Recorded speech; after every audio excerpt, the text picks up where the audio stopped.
Nature care ही company स्थापन होऊन 28 वर्ष झाली. 25 वर्षानंतर आम्ही असं ठरवलं की या विषयात शेती या क्षेत्रात जे लोक योगदान देत आहेत त्यांचं कौतुक व्हायला पाहिजे. आमचं ब्रीद वाक्यच आहे सेव्ह सॉइल. आमच्या जमिनी वाचल्या नाहीत तर येणारा काळ आमच्या पुढे फार भीषण आहे आणि म्हणून या दिशेने आम्ही झपाटल्यासारखं काम करतोय. अनेक विषयात काही लोक काम करतायत, त्यांचं विट्यात बोलवून जर आपण कौतुक केलं, त्यांच्या पाठीवर जर आपण थाप टाकली आणि लढ म्हण सांगितलं तर हे लोक जास्त जोमाने लढतील आणि अनेक लोक यातनं निर्माण होतील. आणि म्हणून 25 वर्ष पूर्तीला पहिल्यांदा आपण नेचर केअर सन्मान याची घोषणा केली. वृक्ष लागवड वृक्ष संवर्धन हा विषय निवडण्यामागचा उद्देश, यंदा उन्हाळा प्रखर जाणवतोय सगळ्यांना. कधीही न जाणारं टेम्परेचर आपण अनुभवतोय.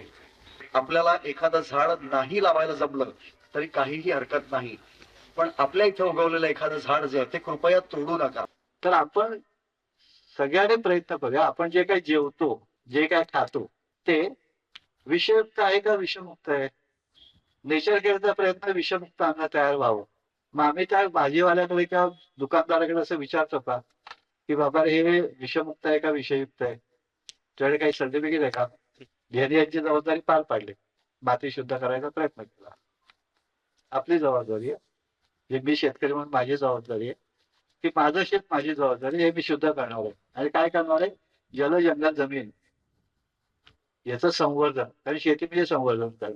आपल्याला लोकांपर्यंत दोन गोष्टी चांगल्या पोहोचवता आल्या तर त्याचं अनुकरण होईल आणि ती गोष्ट काय म्हणू आपण पर्यावरणाच्या संबंधितली असू दे, वृक्ष संवर्धनाच्या संबंधितली असू दे, ती वाढेल आणि त्या निमित्ताने का होईना आपण काहीतरी समाजाला देऊ. एबीपी माझा, उघडा डोळे बघा नीट.